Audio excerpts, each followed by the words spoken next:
नमस्कार, रयतेज टेक मध्ये मी वल्लभ बारले आपलं स्वागत करतोय। आज आपण इयत्ता 9वी विज्ञान व तंत्रज्ञान भाग 2 मधील प्रकरण क्रमांक 6 म्हणजेच या सत्रातलं पहिलं प्रकरण। या ठिकाणी विज्ञाना 9वीला भाग 1 आणि भाग 2 स्वतंत्र अशी पुस्तके नसतात, परंतु प्रथम सत्राच्या अभ्यासक्रमामध्ये हे विज्ञान भाग 2 मधील 6वं प्रकरण म्हणजे हे पहिलं प्रकरण आहे भाग 2 च्या पेपरसाठी। ते आज आपण पाहणार आहोत। चला तर आपण या ठिकाणी आज सुरुवात करूया। आता क्लासिफिकेशन ऑफ प्लांट्स म्हणजेच या ठिकाणी आपण वनस्पतीचं वर्गीकरण असे आपण म्हणतो। आता वनस्पतीचं वर्गीकरण, प्राण्यांचे वर्गीकरण या बाबतीत आपण थोड्याफार प्रमाणामध्ये मागील वर्षामध्ये देखील आपण अभ्यासलेले आहेत। पण आता या ठिकाणी आपण कशा पद्धतीने याच्या वर्गीकरण होत गेलं ते देखील आपण त्याच्यावरती एक आपण उजळती नजर मारूया। How have living organism being classified म्हणजे लिव्हिंग ऑर्गॅनिझम कशा पद्धतीने त्याचं वर्गीकरण करण्यात आलंय हे आपण या ठिकाणी आज अभ्यासूया। You have already studied the kingdom Monera, Protista and Fungi of the 5 kingdom classification system by Robert Whittaker from the study of a living organism. तर या ठिकाणी आपण लिव्हिंग ऑर्गॅनिझम म्हणजे वनस्पतीचे या ठिकाणी आपण अभ्यास करत असताना रॉबर्ट विटाकर यांनी 1969 साली जे त्यांनी योजलेली पंचसृष्टी पद्धती होती, या पद्धतीनुसार जे काही आपल्याला वनस्पतीचं वर्गीकरण केलं होतं त्याचा आपण अभ्यास केलेला आहे। यामधला आपण मोनेरा, प्रोटिस्टा व कवक या सृष्टीचा देखील अभ्यास केलेला आहे। आता यामध्ये what are the hidden secret of this kingdom of the plantae which impart of this green freshness to our surrounding. आपल्या ज्या सभोवतालच्या परिसरातील जी काही हिरवाई आहे, जी काही हिरवळ आहे, त्या हिरवळ देणाऱ्या वनस्पतीमध्ये कोणकोणती रहस्य दडलेली आहेत ते आपण या प्रकरणामध्ये पाहूया। किंगडम प्लांटी, सुरुवातीच्या ठिकाणी आपल्याला किंगडम आपण पाहणार आहोत। प्लांटी म्हणजे सृष्टी, वनस्पती। आता ह्या ठिकाणी हे तुम्हाला कृतीपत्रिकेसाठी तुम्हाला अनेक वेळा तुम्हाला विचारलं जाऊ शकतं। Living organism is basically classified into 2 group that is prokaryotic आणि युकॅरियोटिक। आता या ठिकाणी प्रोकॅरियोटिक म्हणजे आधी केंद्रकीय आणि दृश्य केंद्रकीय सजीवाचं वर्गीकरण या 2 गटामध्ये केलेलं आहे। आता त्यानंतर जे काही युकॅरियोटिक आहे ते युनिसेल्युलर आणि मल्टीसेल्युलर या परत सब ग्रुप मध्ये त्यांचं वर्गीकरण केलेलं आहे। युकॅरियोटिकचं एकपेशीय आणि बहुपेशीय अशा पद्धतीमध्ये त्यांचं वर्गीकरण केले। त्यानंतर युनिसेल्युलरचं आपण प्रोटिस्टा या किंगडम मधील हे उदाहरण पाहिले। आता मल्टी सेल्युलर अॅनिमल मध्ये विथ सेल वॉल असणारे आणि विदाउट सेल वॉल असणारे म्हणजे त्यांना पेशीभित्तिका असणारे आणि पेशीभित्तिका नसणारे अशा पद्धतीने त्यांचं वर्गीकरण केले।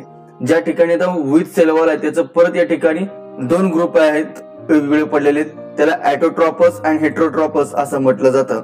आणि विदाउट सेल वॉल मध्ये ॲनिमेलिया म्हणजे सर्व जे काही प्राणीवर्गीय घटक आहेत ते सजीव आहेत ते सर्व याच्यामध्ये येतात। यामध्ये आपण सृष्टी वनस्पती म्हणजे किंगडम प्लांटी यामध्ये आपण पाहूया। The group of autotrophic living organism having eukaryotic cell with cell wall, the group is called as group of plant म्हणजे पेशी भित्तिका युक्त दृश्य केंद्रकीय पेशी असणाऱ्या स्वयंपोषी सजीवाच्या समूहाला वनस्पती असे म्हणतात। सर्वसामान्यपणे यांच्यामध्ये सेल वॉल असणं आवश्यक आहे। सेल वॉल म्हणजे हे काय सेलवॉलचा प्रोकॅरियोटिक सेल्स मध्ये जे काही सेलवॉल ज्यांना आहे त्यांना या प्लांट्स मध्ये, या प्लांट किंगडम्स मध्ये यांना समाविष्ट केलेला आहे। Plant have become autotrophic as they can perform photosynthesis with the help of chlorophyll. आता या ठिकाणी जे काही प्लांट्स असतात, ह्या काही वनस्पती असतात, या वनस्पती हरितद्रव्याच्या साहाय्याने प्रकाश संश्लेषण करत असतात। यामुळे त्या स्वयंपोषी आहेत, म्हणजे ते स्वतःचं अन्न स्वतः तयार करू शकतात, ते इतरांवरती अवलंबून नाहीत, म्हणून त्यांना आपण काय म्हणतो स्वयंपोषी म्हणजेच ॲटोट्रॉपिक्स असं म्हणतो। Living organism of the kingdom plantae are the main source of the food for all other living organism. हे जेवढे काही लिव्हिंग ऑर्गॅनिझम आहेत, जेवढे काही सजीव आहेत, या सर्व सजीवाचा वनस्पती सृष्टीमध्ये असलेले हे जे काही सजीव आहेत हे सर्वच्या सर्व सजीव अन्नासाठी या प्लांट्स वरती अवलंबून असतात। त्यांचा मुख्य अन्नाचा स्रोत हा प्लांट्स आहे। आता या ठिकाणी वर्गीकरण कशावरून केलेलं आहे, त्याला आधार कोणता आहे? Basis of classification. The presence or absence of the organ is the first criteria of classification of the plants. म्हणजे सर्वात महत्वाचा मुद्दा काय घेतलाय तर वनस्पतीचं वर्गीकरण करताना सर्वात प्रथम त्या वनस्पतींना अवयव आहेत का नाहीत हे विचारात घेतलं जातं. म्हणजे त्यांना अवयव आहेत का नाहीत, कशा पद्धतीची त्या वनस्पतीची रचना आहे, त्या प्लांटची रचना आहे हे पहिल्यांदा बघितलं जातं, त्याला फर्स्ट प्रायोरिटी दिली जाते. The presence or absence of separate conducting tissue for conduction of water and the food is the next consideration for classification. आणि यानंतर जे काही पाणी आणि अन्नाचे वहन करण्यासाठी स्वतंत्र अशा त्यांच्यामध्ये ऊती संस्थाची निर्मिती आहे का नाहीये, त्यांच्यामध्ये अशा स्वतंत्र प्रकारच्या ऊती संस्था निर्माण झालेल्या आहेत का नाहीत हे विचारामध्ये घेतले जाते. Do the plant where seeds. हे माहिती तुम्हाला या ठिकाणी वनस्पती म्हणजे बिया धारण करण्याची क्षमता काय आहे, कशामुळे आहे. If they do then whether the seed are enclosed in a fruit or not, it is also an important criteria of classification. जर त्या वनस्पतीला बिया येत असतील, त्या वनस्पती या बिया धारण करत असतील तर आणि अशा पद्धतीने असलेल्या बियावर त्या फळाचं आवरण आहे का नाही याचाही विचार या ठिकाणी त्याचं वर्गीकरण करताना, त्याचं क्लासिफिकेशन करताना केला जातो. अगदी शेवटी finally the plants are the group depending upon the number of the cotyledon in the seeds. म्हणजे त्याच्यामध्ये त्या बीजपत्रामध्ये या बियातील बीजपत्राच्या संख्येवरून देखील या वनस्पतीचे गट हे वेगवेगळे केले जाते. At the higher level of plant classification different characteristics are consider for classification. Example, depending upon the absence of the presence of flower, fruits and seeds as well as plant are classified as cryptogramous or neptogramous. Phanogramous. या ठिकाणी आपण बघा जे काही अशा पद्धतीच्या वनस्पती असतात या वनस्पतीच्या उच्च स्तरामध्ये म्हणजे शेवटच्या स्तरापर्यंत जेवढा त्यांचा विकास झालेला आहे त्यामध्ये त्यांना उच्च स्तरामध्ये त्यांना फळे येणे, फळे येणे, बिया येणे किंवा न येणे यावरून या बीजपत्री व अबीजपत्री या बीजे फळाच्या आवरणामध्ये असतात किंवा नसतात याच्यावरून ते आवृत्त बीजे किंवा अनावृत्त बीजे या बीजामध्ये असणाऱ्या या बीजपत्राच्या एकूण संख्येवरून ते एकपत्री बीज आहे का द्विपत्री बीज आहेत ही सुद्धा लक्षणं त्यांची विचारामध्ये घेतली जातात. नंतर क्रायप्टोगॅमस म्हणजे उपसृष्टी अबीजपत्री वनस्पती, त्यालाच आपण काय म्हणतो क्रायप्टोगॅम्स. आता हे क्रायप्टोगॅम्स मध्ये काय किंवा कशा पद्धतीचं आहे ते. Search for a pond of greenish water, collect some of the green fibre from the water, put the fibre in a petri dish and wash them clean with water, put one of the fibre in a drop of the water on a glass slide and spread it out straight. एक साधारण सोपं उदाहरण आहे. या ठिकाणी आपल्याला हिरवट रंगाचं पाणी आपल्याला या ठिकाणी घ्यायचं असणार एक डबकं आपल्याला शोधायचं आहे. म्हणजे त्याच्यामध्ये खूप दिवसापासूनचं पाणी साचलेलं असावं. त्या पाण्यातील हिरवे तंतू गोळा करायचे आणि ते पेट्री डिश मध्ये घेऊन ते साफ करायचे. त्यानंतर त्यातला हिरवट असा घटक आहे तो एखादा तंतू काचपट्टीवर घ्यायचा, त्याच्यामध्ये ठेबामध्ये तो पसरायचा आणि त्याचं आपल्याला सूक्ष्मदर्शिकेखाली निरीक्षण करायचं आहे. त्या सर्व तंतूमध्ये पेशीमध्ये आपल्याला हिरव्या नागमोळी रेषेसारखे हरित लोके तुम्हाला दिसून येतील. त्या वनस्पतीचं नाव आहे spirogyra. Under microscope, compound microscope, you can seen a springly arranged green thread like a chloroplast in the cell that is the straight fibres. This plant is known as a spirogyra. आता याच्यामध्ये परत सब groups आहेत. याच्यामधला पहिला group आहे Thallophyta. Those plant grow mainly in water. सर्वसामान्यपणे ही जी काही plants असतात हे कशामध्ये वाढतात तर पाण्यामध्ये वाढतात. This group of the plant which do not have the specific part like root, stem, leaves, flower but are autotrophic due to the presence of chlorophyll that is called as algae. म्हणजे बघा हे सर्वसामान्यपणे आपल्याला थॅलोफायटस मधील हे वनस्पती प्रामुख्याने पाण्यामध्ये वाढताना आपल्याला दिसून येतात.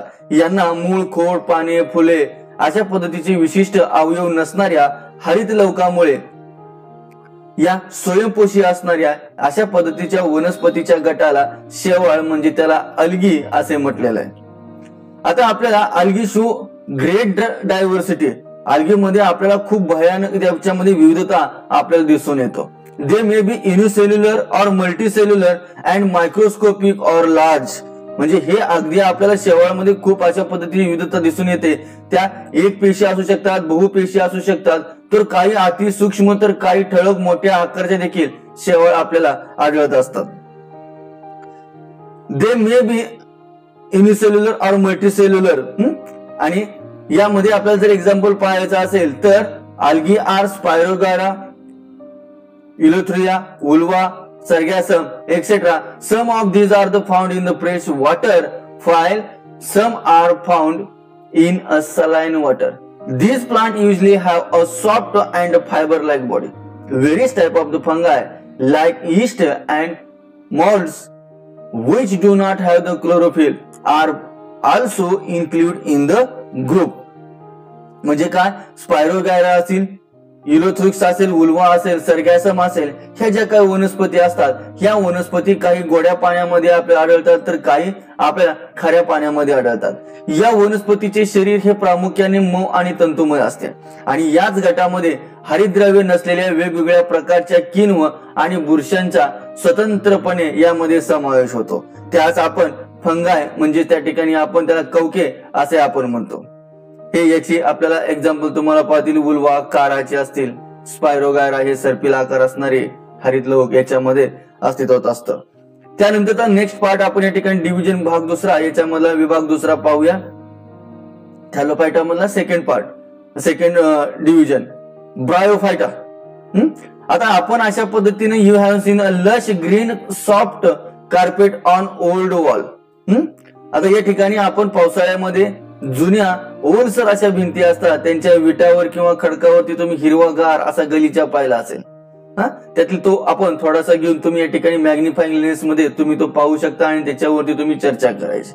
तुम्हाला त्या ठिकाणी काय दिसून येतं, तर अशा पद्धतीचा जो काही ग्रुप आहे, this type of the group of the plant is called as amphibians of the plant kingdom because of they grow in the moist soil but need water for respiration. म्हणजे ही ज्या काही वनस्पती असतात, ह्या वनस्पती, या गटातील वनस्पतींना वनस्पती सृष्टीचे उभयचर असे म्हटले जाते. कुणाला, या ब्रायोफायटा मधील असणाऱ्या. कारण या ओल्या मातीमध्ये, ओलसर मातीमध्ये वाढतात, परंतु त्यांना प्रजननासाठी मात्र त्यांना पाण्याची गरज असते. आता यामध्ये these plants are thalloid, multicellular and autotrophic. They reproduced by spore formation. The structure of the plant body and the bryophyte is the plight, ribbon-like, long, without true roots, stem and leaves. म्हणजे ह्यांची जी काय रचना आहे, ह्या बहुपेशीय जी काही वनस्पती असतात, ह्या वनस्पतीमध्ये निम्नस्तरीय बहुपेशी आणि स्वयंपोषी देखील असतात. यांच्यामध्ये प्रजनन हे बीजाणू निर्माणी होते. या ठिकाणी त्यांचं प्रजनन हे बीजाणू निर्मितीतून होत असते. ब्रायोफायटा विभागातील वनस्पतीच्या रचना त्यांची चपटी रिबीन सारखी लांब असते. या वनस्पतींना खरी मुळे, खोड, पाने असे कोणतेच घटक त्यांना नसतात, तर त्यांच्या पानासारख्या रचना असतात व मुळाऐवजी त्यांना मुळासारखे अवयव मुलाभ असतात. त्यांना पाणी व अन्नाच्या वहनासाठी विशिष्ट अशा ऊती नसतात. उदाहरणार्थ मॉस असेल, त्याला फिनोरिया, मर्केशिया आणि अँथ्रोसिरॉस, रिक्सिया इत्यादी अशा पद्धतीने त्याला म्हटलं जातं. दे do not have the specific tissue for the conduction of the food and water. म्हणजे त्यांना स्वतंत्र अशा पद्धतीचे टिश्यू डेव्हलप झालेले नसतात की जे फूड आणि वॉटर कॅरी करू शकतील. मॉस असेल, मर्चेंटिना असेल, अँथ्रोसिरॉस असेल आणि रिक्सिया असेल, ही त्याची एक्झाम्पल्स आहेत. अशा पद्धतीने त्यांचे लीफ लाईक पार्ट असतात, हे पानासारखे त्यांना पार्ट्स आलेले दिसतात, परंतु ते पाने नसतात. हे रॉयझॉइड्स म्हणजे या ठिकाणी त्याचे रूट नाहीत, पण आपल्या रूट सारखे ते आपल्याला दिसून येतात, मुळासारखे. त्याला मुलाभ असं म्हटलं गेलेलं आहे. हे तुम्ही या ठिकाणी अगदी पाहू शकता. हे मुलाभ, त्याचा पानासारखा भाग दिसतो, परंतु ते पाने वगैरे नसतात, ते आपल्याला त्याच्यासारखा भास करत असतात. ही संपुटिका या पद्धतीने दाखवलेली आहे. तर आता या ठिकाणी यातील हा तिसरा गट आपण पाहूया, टेरिडोफायटा. पण स्पेलिंग लिहिताना तुम्ही पी सायलेंट या ठिकाणी वाचायचं, टेरिडोफायटा. आता plants from the group have a well-developed roots, stem and leaves are separated tissue from the conduction of food and as well as water, but they do not bear a flower and a fruit. म्हणजे हे जे काही plants असतात, हे वनस्पती, हे जे काही प्लांट असतात, हे सर्वसामान्यपणे अशा पद्धतीचे प्लांट्स आपण गार्डन्स मध्ये आपण अनेक वेळा पाहत असतो. या गटातील वनस्पतींना मूळ, खोड, पान असे सुस्पष्ट असे यांना अवयव असतात. पाणी आणि वहन करण्यासाठी यांना स्वतंत्र प्रकारच्या ऊती असतात, पण यांना फळे पण येत नाहीत आणि फुले पण येत नाहीत. They do not have the bare flower and fruit. They reproduce with the help of the spore formed along the back or posterior surface of their leaves. यांचे जे काय फलन होणार आहे, यांचं फलन कशा पद्धतीने होते बघा, त्यांच्या पानाच्या मागच्या बाजूला तयार होणाऱ्या बीजाणूद्वारे यांचे प्रजनन होत असते. म्हणजे example, they are the fern like. हे जे काय फर्न लाईक आपण नीचे वगैरे आपण म्हणतो, नेफ्रोलिपिस असेल, मर्सेलिया असेल, टेरिस असेल, ऍडेंटिनियम असेल, इक्विस्टेडियम असेल, सेलेजिनिस असेल, लायकोपोडियम असेल, या पद्धतीची जे काय प्लांट्स असतात यांच्यामध्ये तुम्हाला अशा पद्धतीची रचना किंवा अशा प्रकारे त्यांचं प्रजनन झालेलं तुम्हाला दिसून येते. These plants reproduce asexually by a spore formation and asexually by zygote formation. They have a well developed conducting system. या पद्धतीची जे काय वनस्पती असतात त्यांचे अलैंगिक प्रजनन होते आणि हे बीजाणू निर्मितीद्वारे होत असतं, तर त्यांचं लैंगिक प्रजनन हे युग्मक निर्मितीद्वारे होत असतं. या वनस्पतीमध्ये सुस्पष्ट अशी संवहनीय ऊती असते, म्हणजे त्यांचं अन्नाचं आणि पाण्याचं वहन करण्यासाठी स्वतंत्र अशा पद्धतीच्या ऊती त्यामध्ये निर्माण झालेल्या असतात. आता या प्रकारच्या या सर्व ज्या काही वनस्पती असतात, all this types of the special these plants of the reproduce spore formation, they are called as cryptogams as their reproductive organ cannot be seen. म्हणजे अशा पद्धतीचे हे जे काय प्रजनन बीजाणूद्वारे होते, अशा प्रकारचे वनस्पतींना त्यांच्या शरीरातील प्रजनन संस्था अप्रकट असल्याने त्यांना अबीजपत्री असे म्हटलं जाते. म्हणजे याच्यामध्ये क्रायप्टोगॅमस म्हणजे लपलेली प्रजननांगे असतात. तर आता या ठिकाणी यातला उपसृष्टीतला बीजपत्री म्हणजेच या ठिकाणी फायनोगॅमस आपण या ठिकाणी पाहणार आहे. आता यामध्ये काय होतं, plants which have a special structure for reproduction and produce seeds are called phanerogams. या ठिकाणी उच्चार करणं खूप अवघड आहे. ज्या वनस्पतीमध्ये प्रजननासाठी वेगवेगळ्या प्रकारच्या विशिष्ट अशा ऊती असतात आणि त्यापासून त्या बिया निर्माण करत असतात, अशा वनस्पतींना बीजपत्री अशा पद्धतीने म्हटलं जातं. फॅनेरोगॅम्स अशा पद्धतीने त्याला म्हटले जाते. आता in this plants after the process of the reproduction, seeds are the from which contain the embryo are stored foods. During germination of seeds and stored food is used for essential growth of embryo. Depending upon the whether the seed are enclosed in the fruits or not, phanerogames are classified also gymnosperm आणि angiosperm. म्हणजे या ठिकाणी नंतर ह्या ज्या काही यांच्यामध्ये काही बीजा यांच्यामध्ये रोसर असतात, सुरुवातीच्या काळामध्ये त्यांच्या भ्रूणाच्या वाढीसाठी त्यांना मध्ये अन्न तयार केलं जातं. या बिया फळामध्ये झाकलेल्या नसल्याने किंवा त्यांच्या या वैशिष्ट्यावरून बीजपत्री वनस्पतीची आवृत्त बीजे आणि अनावृत्त बीजे अशा पद्धतीमध्ये परदेचं वर्गीकरण केले. आता ह्यामध्ये अनावृत्त पद्धतीमध्ये जिम्नोस्पर्म. आता जिम्नोस्पर्म्स मध्ये काय केलेलं आहे बघा, जिम्नोस्पर्म आपण सायकल्स वगैरे असं गार्डन्स मध्ये आपण अनेक पद्धतीने अशा पद्धतीची आपण झाडे वगैरे पाहत असतो. Gymnosperms are the mostly evergreen, perennial and woody. म्हणजे काय, तर अनावृत्ती गटामधील ह्या वनस्पती ज्या असतात, ह्या वनस्पती बहुधा ह्या सदाहरित असतात, म्हणजे कायम ते हिरवेगार असतात, बहुवार्षिक असतात आणि काष्ठमय असतात. Their stem are without branches. त्यांना फांद्या अजिबात नसतात. या वनस्पतीच्या खोडांना फांद्या नसतात. The leaves form a crown यांच्या वनस्पतीच्या खोडांना नसतात, त्यांचा पानाचा मुकुट तयार झालेला असतो. These plant bear a male or the female flower on a different sporophyll of the same plant. Seeds of these plants do not have the nature covering. That is, these plants do not form a fruit and are therefore called as gymnosperm. म्हणजे या वनस्पतींना नर व मादी अशा पद्धतीचे फुले एका झाडावर परंतु वेगवेगळ्या बीजाणू पात्रावरती येत असतात. यांच्या बियावर नैसर्गिक त्याच्या पूर्वीपासून कुठल्या प्रकारचे आच्छादन नसते, म्हणजे यांना फळे येत नाहीत. म्हणून यांना अनावृत्त बीजे म्हटले जाते, म्हणजे जिम्नोस्पर्म म्हटले जाते. जिम्नो म्हणजे नेकड म्हणजे न झाकलेले आणि स्पर्म म्हणजे बीज. या पद्धतीने आपण या ठिकाणी याची उदाहरण देऊ शकतो. सायकस असेल, पिसिया असेल, थुझा असेल, पायनस असेल म्हणजे त्याला आपण देवदार असं म्हटलं जातो. ही याची सामान्यतः एक्झाम्पल आहे. देन नेक्स्ट आहे एंजिओस्पर्म. आता आपण या एंजिओस्पर्म मध्ये काय आहे, the flowers of this plant bear are their reproductive organs. आता ह्याच्यामध्ये एंजिओस्पर्म्स म्हणजेच आवृत्तबीजी वनस्पतीमध्ये जे काही या वनस्पतीला येणारी फुले असतात हे त्यांच्याच प्रजननाचे अवयव असतात. Flower develop into fruits and seed are formed within fruit. These seeds are covered, hence they are called angiosperm. Angio means cover and sperm means seeds. म्हणजे या फळांचे नंतर कालांतराने रूपांतर या ठिकाणी फळामध्ये होते आणि फळाच्या आतमध्ये बिया तयार होतात. या बियांना आवरण असते म्हणून एंजिओ म्हणजे इट्स मीन्स कव्हर, म्हणजे त्याला हे कव्हर होते. म्हणजे स्पर्म म्हणजे या ठिकाणी बी म्हणजे सीड, म्हणजे याला एंजिओस्पर्म असे आपण त्याला म्हटले जाते.